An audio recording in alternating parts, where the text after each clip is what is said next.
Hi, I'm Canbora. I'm the Senior Technical Officer here at Sydney College of the Arts in Ceramic Studio. In this video, I will show you how to pack an electric kiln and how to start the firing and programming the kiln. Behind me in this wall, there's a sign that says don't touch anything because it could be hot or fragile. That's the first rule here.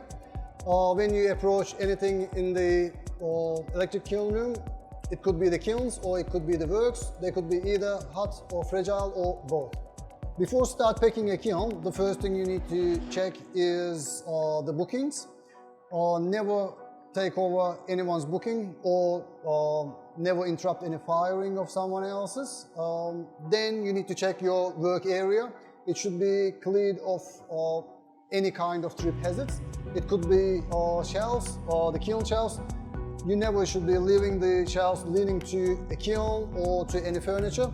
It could be over a bad example of on that side or this side. Or you need to be aware if there are some trip hazards like tracks of a trolley kiln. And you need to make sure that you're not going to trip over. If you have a large work to put it in the kiln, you may need to rearrange the area. So in those kind of cases, you may need to move the shelves on the side and create an easy access to the kiln.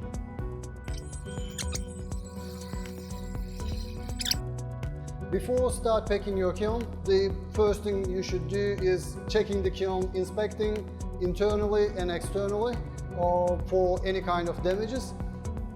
First thing I'm checking whether the controller is working electrically and reading the current temperature, and any damages on the hinges or anywhere else, or the bung holes, and then opening and checking whether the bricks are broken or not, any glaze leak, glaze damage, or any accidents during the latest firing before my packing, or any broken damage or kiln shelves, grooves, and the elements are intact.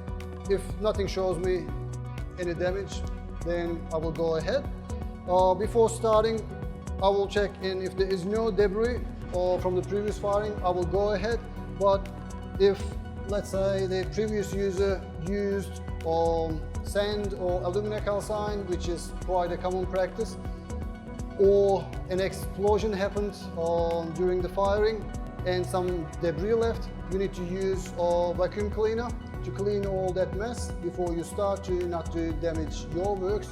So to do that, you need to use a HEPA filter vacuum cleaner and having your P2 mask if it is necessary. Let's say there is sand or alumina left in the kiln. We keep most of our shelves according to the sizes, mid-size shelves for the mid-size test kilns, larger ones all in the back of the separated areas for the larger kilns, and the smaller shelves for the small test kilns. And also we keep the props here for stacking the shelves if they are required during the firings. So you need to use them and take them into the kilns. After the firing, you need to return them back into the places. And we also some other shelves and props on the other side on the corner station. So before you start bringing your works and packing them in, you need to check how is the base set up. So you need to follow whatever is underneath your kiln shelves and stacking up according to and following the same flow. So if you started with 3 props set up, you need to definitely stick to it and place the upper stack props according to where they are and try to fit it right underneath. If you have 4 props instead, you need to stick to 4. So right now I have 3 in the back, and I will, just as an example, I will pack the front as 4. That depends on the size and the shape and the number of your work. You need to pack it in the kiln. Sometimes you make something very large, then you can't use the middle sections, so you may need to put 4 props on the corner and using the full-size shelves instead of only half sizes. We have one material we generally use in the kiln room is wadding clay, which is heavily sand containing clay. It is very short. We use this one for making little suspension cushions between props and the shelves. So you don't necessarily need to make a ring, but you can make like round shapes, but I usually prefer to go with rings to place it over the props. So when you place the shelves on the top, they will be squeezed as much as the shelf's own weight, and then they will be balancing each other. In case there is a bit of a difference between the props, or there is a bit of a damage, or the kiln shelves are already warped and damaged, so it's not going to be creating unleveled surface. It will be quite nice and even, and during the firing it's not going to damage the kiln shelves either.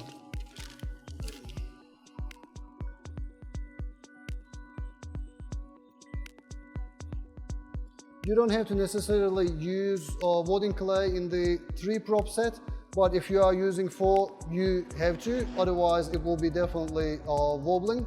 And don't forget to use the wooden clay rings after every level stacks, and don't forget to clean your hands before touching your works, otherwise they will most likely stick and leave stain on your works. What I usually do before start bringing the works inside of the kiln, I just place the props right about the ones underneath, exact position, so I don't need to try to reach them while the works are in there, while your fragile works are inside of the kiln. And also these are kind of little reminder notes. They don't need to be exactly in the same height, or the ones that you will use. You can just remove these ones, and whatever the size is required can be placed. If you are placing the tall props, I prefer to not to put them inside of the kiln because they might be just knocked down and then damage your works. So right now I will only put these 3 in the back and 4 on the front, because I've started with 3 on the base and 4 on the front. And never ever fire your works straight onto the brick or surface of the kiln. Once you damage it, it will cost you more, and that will be irreplaceable damage.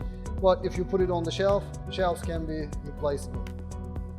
In this packing, I'm putting some thrown greenware to fire them to bisque firing, which is 1000 degree firing, as the initial firing before the glaze firing. And I'm right now picking the ones about the same height and packing them carefully to not to damage any of each other. And obviously these 1-inch props are not going to be good enough to cover the height of it, so I will change them with 3 or 4-inch props and then go with the tallest stacks. It looks like this is good enough for this half shelf in the back. As a good practice, I would prefer to pack most of the things if I'm using a half shelf, packing the most things on the back, stack them up, and then approach the front. If I don't need to put anything large and central in the middle, while the 2 shelves are still in the same level. But in this case, I will change the props and then keep on stacking in the back, and if I still need to use, I will put the other ones on the front. So, next size up, I will use 4-inch props, replacing the 1 inches with these ones.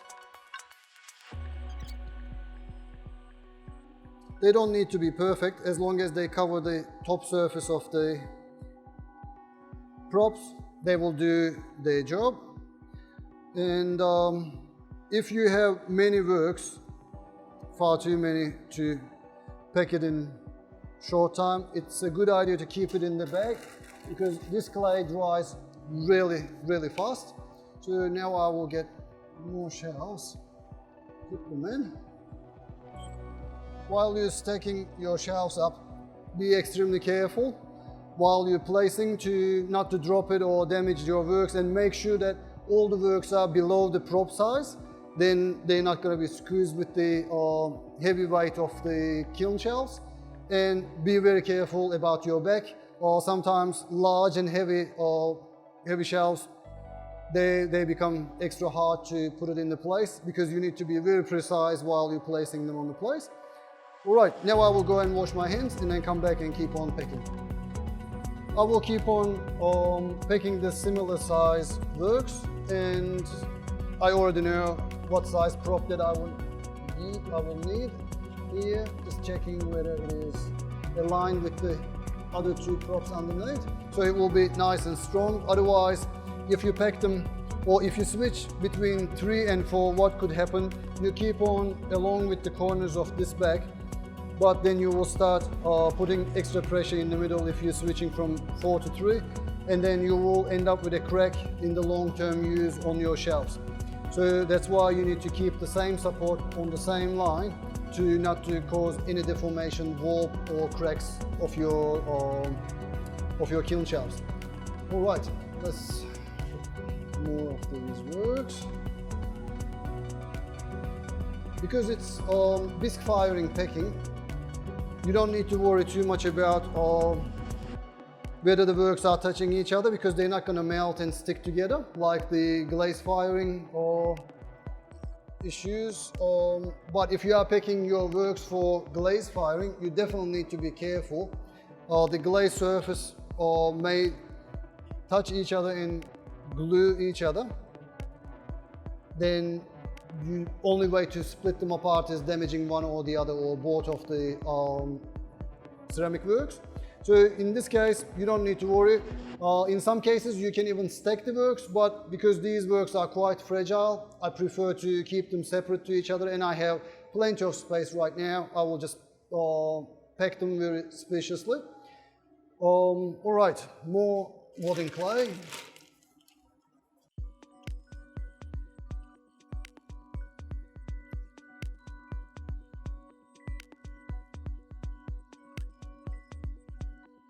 So one thing you need to be careful while you're packing your kiln in terms of the shelves, you need to choose which way you're using. Always the white side goes up. The reason is this white stuff, we call it kiln wash or bed wash, or some called shelf wash.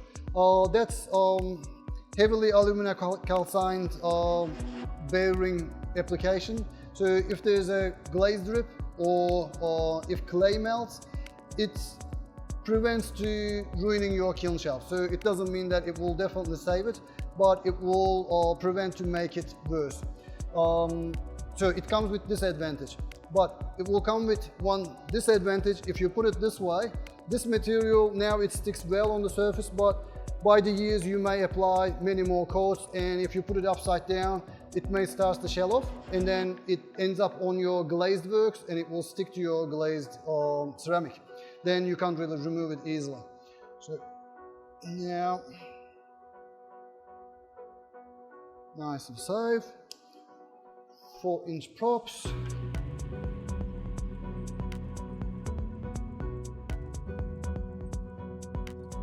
All right, the ones on the back, they stacked up on the 3 prop set. Because I had started with the 4 prop setting on the front part, I will stick to that and stack it up with 4 props in every level.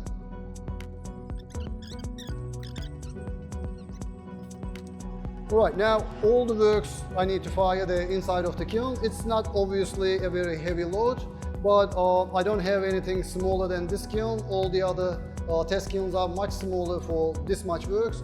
So I will just pack this one. While I'm still packing, if someone brings more works or if there are more works on the other corner of the room, I will just pack them together for bisque firing. It doesn't really matter. I can fire everything to 1000 degree. So right now I don't have more work, so I will just shut this one and start. Before starting the kiln, I want to talk a couple of things about the kiln shelves. These are brand new perforated kiln shelves, and one thing that you need to check before putting it inside of the kiln, inspecting obviously if there are any glaze damage or if there are any cracks, and inspecting best way for the cracks, checking the sound of it. If it is unisound, one note means that it is not cracked. It's all strong and one part. I will try to find a cracked one. So I can't really demonstrate a cracked one, but I can show you a glaze damage. So this shelf is actually cleaned and having the kiln wash reapplied. But as you can see, there are some glaze damages. They are actually coming up on the surface, so which means the glaze was heavily dripped into the kiln shelf surface, and it actually got inside of it. So on the following firings, it's kind of coming up on the surface. It's even coming up on the top of the kiln wash application, which means if you place your work on it, it may get some either stain on your work base, or it may even stuck on the surface. So that's why it is important to clean the glaze damages off the shelves, or apply some kiln wash to make it less damaging on your shelves. All right. This packing is good to go. Now I can start it. Everything looks safe in there. Very gently shutting the door and locking it.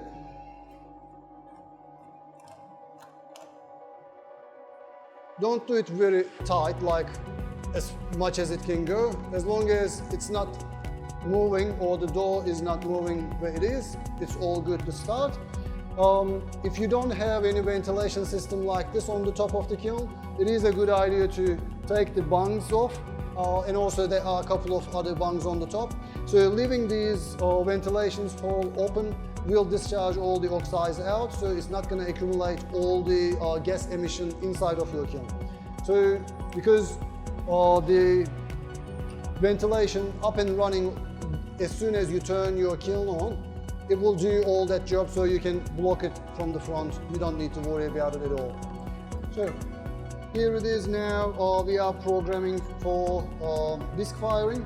The current temperature reading is 33 degrees inside of the kiln, and it is now telling the preset program number 5. So I want to change that one to number 1, because number 1 is the slow disc firing in most of our kilns programmers. So once it is blinking, I will put that one to number 1 and move on to the next one. And it will be starting from room temperature. It's taking as 0 degree. And the climb will be 20 degrees per hour. And I'm happy with that. And moving to the next one, so it's telling me it will be 300 degrees as the top temperature, and the rate will be 20 degrees. If I don't need to change anything, I'm not going to touch any of these two up and down buttons, and I will move to the next one. So in this second stage, it's reading to 50 degrees per hour rate and up to 700 degrees, which I'm again happy with that. And there is no soak time, and it is now moving to 75 degrees per hour up to 1000 degrees. I'm again happy with that, and that's the end of the whole cycle. So once everything is good, I don't need to change anything. I will just go ahead, but let's say I want to change something here. I will go back and just oversee it again. 20 degrees per hour up to 300 degrees, 50 degrees per hour up to 700. Let's make this one to 600 as an example. And once it comes to 600, I don't need to press anything to save it. I will just move on. If I want to go back and check something else, I can just go back with the reverse button. So 60 degrees, 50 degrees per hour up to 600 degrees, and then 75 degrees per hour up to 1000, and I will just press start button to start it. And that's all. So it's already in 33 degrees, climbing 20 degrees. Once you hear these kind of click noises, means that it's starting. You will hear lots of click in and out, which means the thermostat is working, and it's sending electrical currents to the elements and turning the machine on and off to keep it in the correct climb rate. Because it already reached to 33 degrees thanks to the nice weather. 20 degree per hour rate is basically sitting for very slow rate till it reaches to 40 degree. Right, so this one started, it will probably end in a day or two to heat up, and then it will start cooling down. So maybe not next day, but the following day I will come and check. If the temperature reading is lower than 100 degrees, I will open the door. As an example, on the other corner, here we have another kiln. It is just finished from another firing. Start again. Yep. As an example, we have a completed firing here, and the reading is 185 degrees. And it also warns you that it is hot. So the best idea is coming and checking the controller. If it is more than 100 degrees, not to open it. There is still a bit of a radiant heat on the outside. It's not too much, it's just like, I would say, warm around 35-40 degrees. So you can touch it, but when the kiln is reaching to higher temperatures, let's say 600-700 degrees and above, it creates much more heat on the outside, so you can feel it even getting close to it. So it's not a really great idea to touch the kiln while it is heating or still cooling down. So once the kiln is lower to 100 degrees or lower, then I can open that. We don't open the doors before 100 degrees for two reasons. If there are some glaze-fired works in there, they can be damaged with that thermal shock. So either the glaze itself or the clay work itself, it might be damaged. Also, open the door in the higher temperatures, let's say 300-400 degrees, it may damage the kiln bricks and the elements in the inside of your equipment, so it will shorten the lifetime of your kiln. So the best to do is waiting for it. Another reason, it might be much higher temperatures, and when you open it, it may actually harm yourself. To play it safely, keep it shut till 100 degrees. 2 days after the packing kiln and starting, now we're back and we will unpack the kiln. Before opening the door, first thing we need to check the temperature reading. It says, it warns you it is hot, but it's reading to 81 degrees, which is safe to open for yourself, for your works and for the kiln.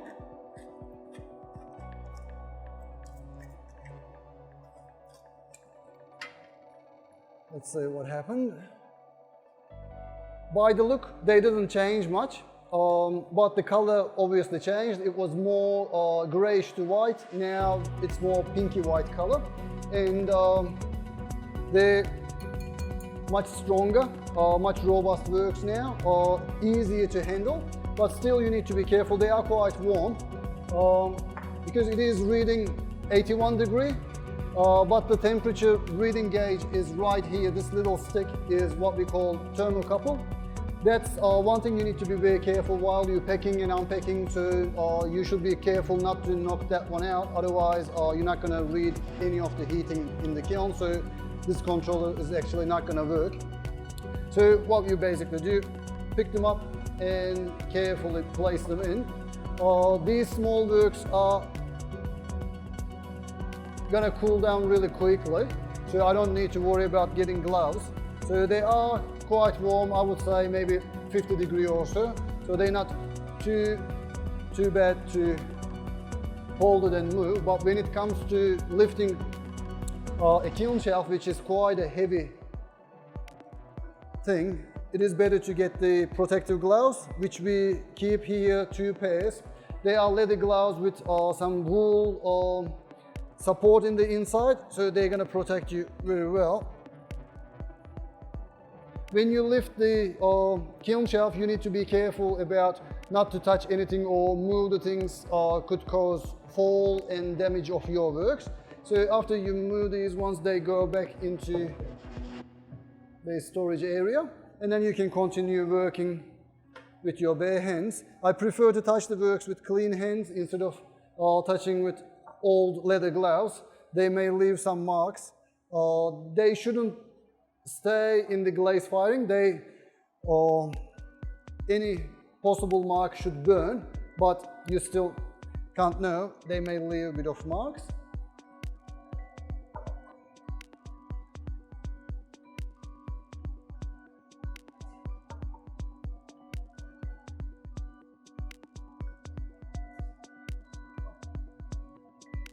Alright. Same thing with the shelves. Props are going in the regular location of they sit. And you don't need to hold the wooden clay we used for creating suspension in between the props and the shelves. After the firing, they are very brittle. You don't need to keep them. You can just put them in the bin as long as they are cooled down, not to cause any damage in the rubbish bins.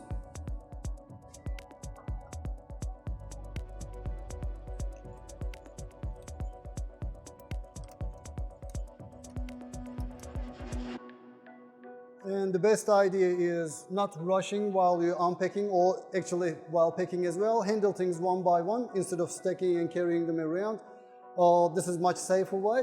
It takes a little longer, but that will be much safer for the works and for yourself. And another mistake you could do, you may see your work in the back. Instead of taking all the shelves, try to reach them. You may do some kind of a mistake and cause an accident. You may collapse things, or you may damage the other works. So it may harm yourself, or it may damage the works. So instead of pulling them from here, I prefer to take all the shelves and then continue unpacking.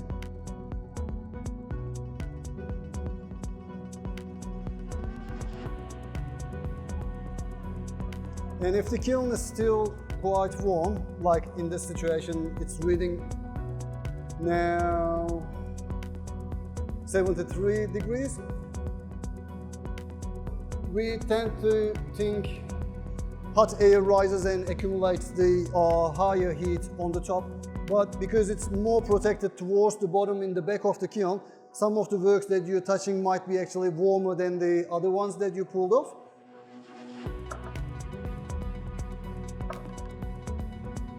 And especially if the work is heavier and holding a larger mass, tend to hold the heat longer. So you need to be careful while unpacking. You might actually come across some works much hotter than the others. So try to be careful not to burn yourself.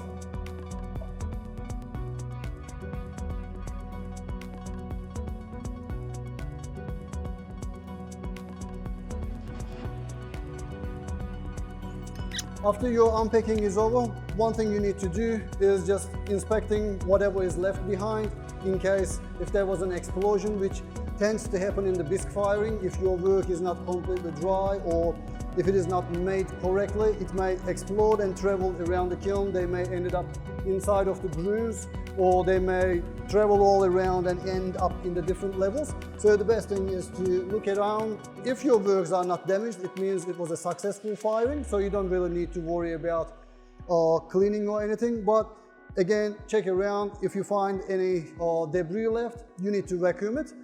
If it is safe to do so. If the kiln is still hot, don't bring the vacuum cleaner in and burn the nozzles of the vacuum cleaner. Once it is done, for the safety, shut it down and keep it shut. So instead of leaving the props around, you need to just return them where we usually collect them, down near the shelves. If there is an allocated space, like these ones are all 4-inch props, if there's enough room, keep them all together. Instead of lying around, they may cause damage of the other works, or they may fall over and they get broken. Right. Now I will pack some of the glazed works. As I said, while packing the bisque works without having any glaze on it, one thing I need to be really careful about the glaze packing, because now you can say they have some color on the surface. They shouldn't touch each other while they are sitting in there. But at the same time, I need to give a bit of a clearance to each other. The reason is sometimes some works tend to move and warp, so even if they look perfectly safe, they may move actually. They're not going to move around, but they may change their shape, and they may tend to lean one or the other side. So in that case, they actually are creating a bit of a risk to touch each other, and then they may glue themselves together.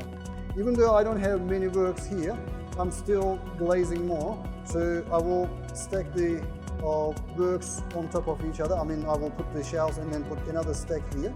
But while I'm doing that, I spared enough room for myself, and they are all shorter than 4 inch. So I'm using 4 inch tiles. But I should be very careful about picking the shells. As you can see, this one has a crack here. So this may actually cause drawing the crack in the higher temperature firings, or depending on the heavy load on it, it may actually warp and it may collapse. To discover that, you need to basically look at it and try to find whether there is any crack on the shells or any damage or extreme warpage. Or the other way is hitting and try to hear if there is a weird noise or a crack noise or 2 different tones. So I'm not going to use this one. I will put this one aside and pick up a better shelf. Now we'll fire this one and keep on the stacking up. I will bring 5 more or 6 more works, and then I will pack them and then start them again. So while doing this, this doesn't really matter whether it is a glaze or bisque firing packing, you need to be careful about this little white stick sticking out from the bricks.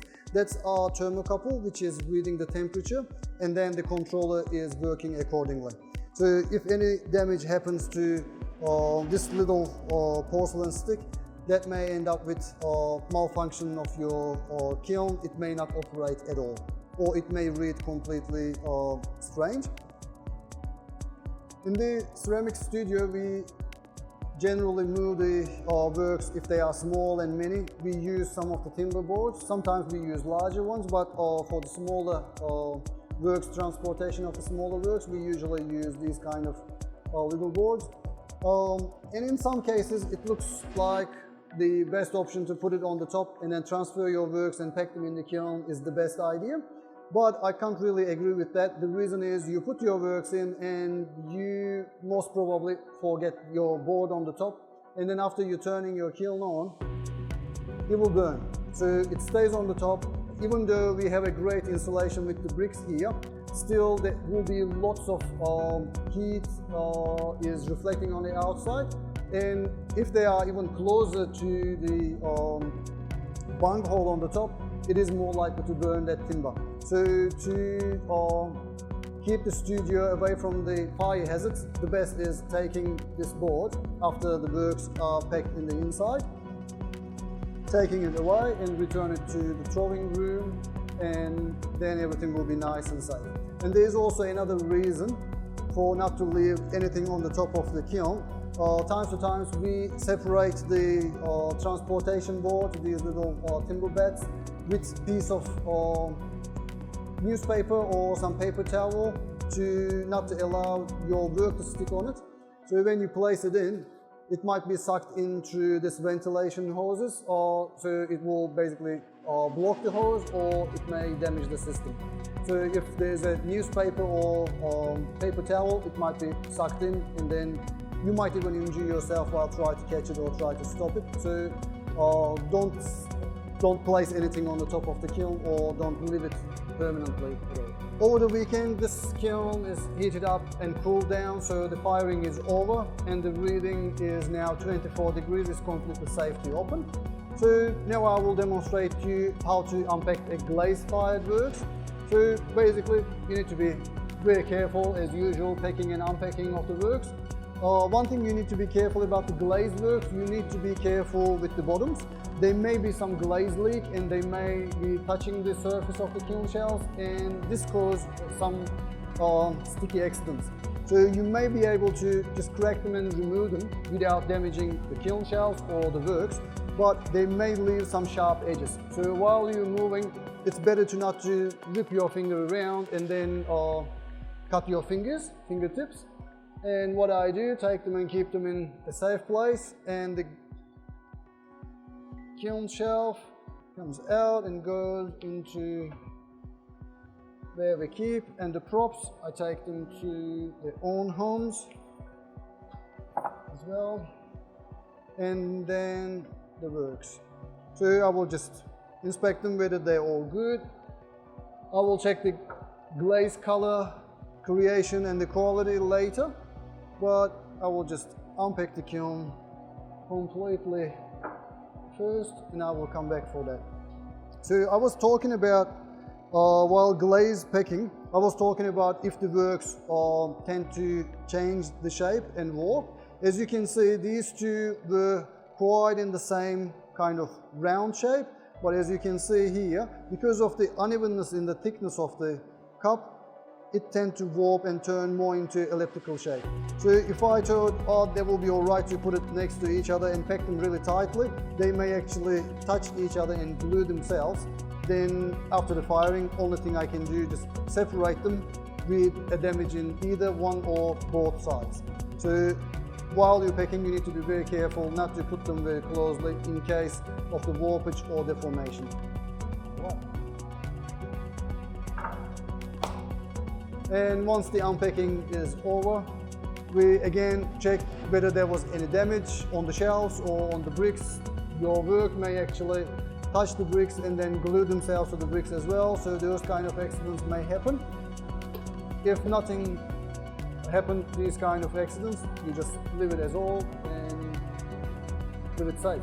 Thanks for watching packing, programming and unpacking electric kiln video. I will see you in the next videos.